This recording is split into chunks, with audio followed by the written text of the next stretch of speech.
Well, I just finished work today, by my own decision. To give you a bit more context, I just finished with my client, and picture this one client called Rob that picked up a custom bed, because I'm a furniture maker and a carpenter by trade as well, and we deal with wood in general. But yeah, this custom made bed, this beautiful floating bed head with a solid timber frame, solid timber drawers, and drawers even in the actually bed frame. Quite interesting.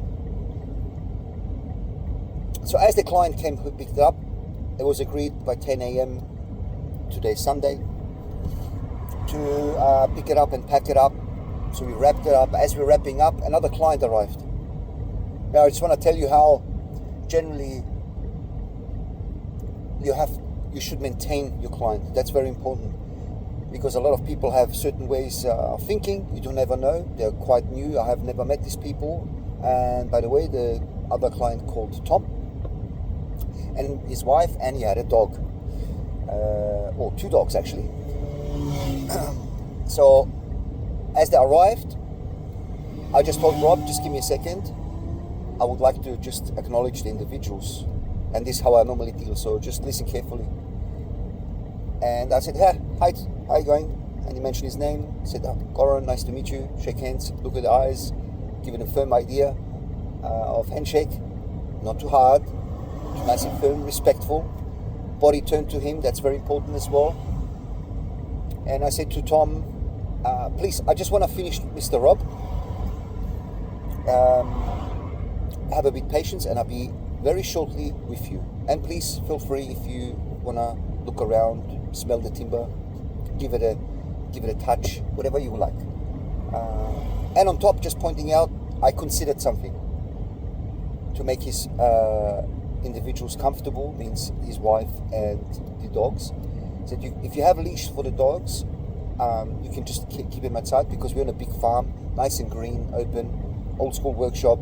Means just to be safe for the area, so the dogs don't run away. That's one thing, because a lot of kangaroos happening means in our area. And yeah, because we're in Australia. And I asked them, like, do you want some water for the dogs? They said it's all good. But point was that I considered something, so I put consideration in the people's comfort, and if his wife needs anything, to let us know. So as I finished with Rob, it was quite a while, around 20 minutes got past. And about halfway through, I also acknowledged it. Thank you for your patience. I'm very nearly done, means very shortly done, and I will get back to you. And Rob got to get it on his way. And then I turned to him. As I turned to him, also the context, I didn't have that particular timber. He wanted like a floating mantelpiece for the fireplace, nice and old school, very rustic, but kind of specific, a bit specific for his mum's house. And as the lucky I had a little offcut, like a sample, so I put the effort, because I teach woodwork and furniture making and carpentry. And he pointed himself out, like he himself is a carpenter, but he has no clue about this process, how it's done. In the end, we decided we're gonna probably make him a piece itself, means we're gonna finish it, oil it and coat it. But yeah, I was going through, I was explaining a couple of things based on making sure that the size is the right, the depth, and all the consideration, all the ideas to point out to him, so that he gets the right idea what he's actually paying for. So I maintained my consideration throughout, to also understand what his project is. Because if you don't understand his project, he's just going to spend money for what? And down the track, you make mistakes. That's for sure. Mistakes happen randomly. But when you have it clear, or if it's clear to you, then generally it's definitely safer. So I sanded the piece to show him the grain, the exposure. I said, when I get there, I normally handpick them myself to suit your idea. And courtesy is that I send you a picture or video, and tell you, I recommend number 3, for example. And he said, okay, that's awesome. So he opened up to the idea more. So what I felt from his body language, and he opened up and was again in a comfort zone. Because why? All my attention was to him, and that's important. That's why the planting the seed is from the time when the clientele arrives. If it's from a personal, person-to-person discussion, or on the phone, or in any type of business, that's what you can use. And in the end, I even showed him a couple of processes just from the look, burnt the edges, metal brushed it, nylon brushed it, to give it a nice smooth, give him a touch. And in the end, I saw as well, I gave him that sample as a gift so that he can check practically what specific depth he wants according to his setup, and get back to me, exchange numbers and emails, and we work out the rest.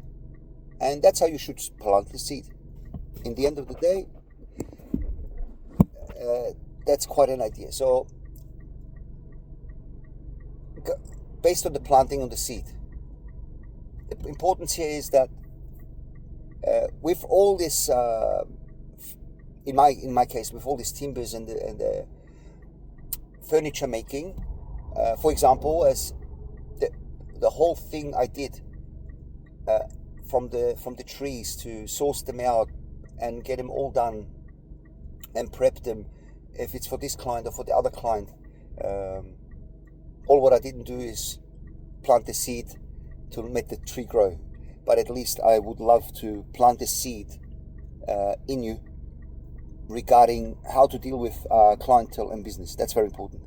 So yeah, keep up, and hopefully that worked for you. If any questions, please DM me, or generally, get onto my website.